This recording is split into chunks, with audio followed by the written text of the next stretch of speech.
really don't know, if you're making a film, if you say I want to make the film on the life of a poet, it requires a certain form, right? I mean, you have to think it through.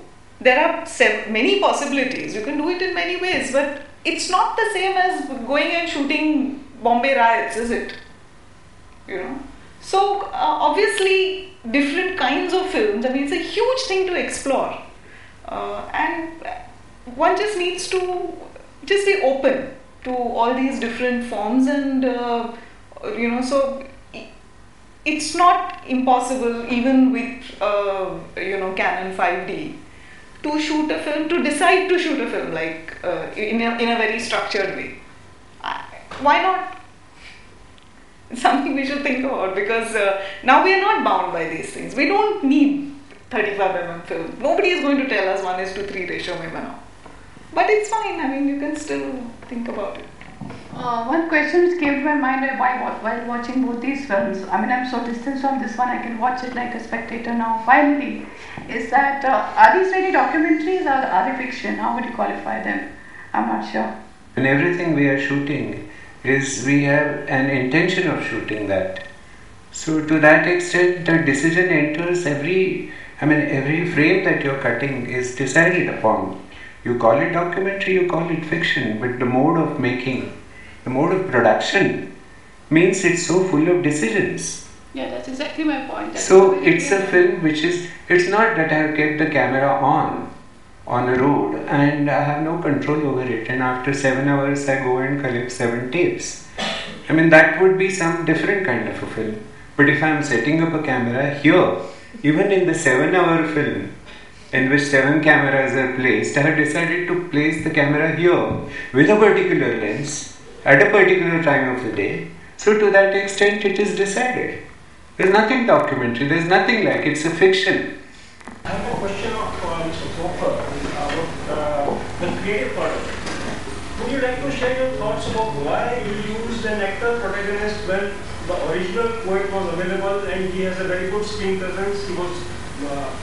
He has a very commanding screen presence. Mr. Narayan Surve, when I made the film, was at the age 75. And I wanted to show Narayan Surve as a baby. It would have been a little difficult for Mr. Surve, the grown-up person, to play the role of a baby, to play the role when he was 10-year-old, or to play the role when he was working in school as a peon and sweeping floors.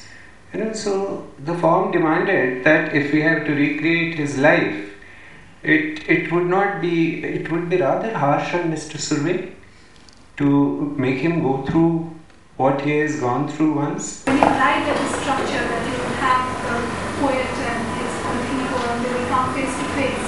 So did Mr. Surve have something to say about that, and what did he have? Because he also performs. He is a great performer. I mean, he can hold about 1 lakh, audience of 1 lakh absolutely spellbound. See, the decision was, of course, scriptwriter Shanta's decision, but the advantage was that he had written a series of 13 articles called Poetry and I. And this series of articles had narrated various incidents which were actually the genesis of the poems. Like the letter that this woman asked him to write. That's described by him in great detail. So some of the lines that he speaks are lines which he has written in different articles. So it's not that he has been given some lines. In fact, the script is based on the lines that he has written. So to that extent, many of the episodes, like his wife telling him to become, to take the examination. When these are the things which have occurred in the writings. So to that extent, it is autobiographical reenacted. And he was very cooperative, except the fact that he was quite conscious of the camera. So I had to hide, during every take, so that he wouldn't look at me if I stood next to the camera. But he would invariably find out where I was hiding, and after he finished what he was supposed to do, he would search for me. So those portions needed to be cut off. But otherwise his presence is so relaxed, Anjali, did you have to instruct any of the people? Did you have to tell them, "Abhi, aap ye boliye"? You know, did that happen? It doesn't look like it happened. No, I mean, as I said, I've spent a lot of time with them, so that didn't really happen. And it was like a conversation. It's just that we had to be careful. We had to kind of veer a conversation with questions in a certain way. But it definitely wasn't scripted in that sense or prompted.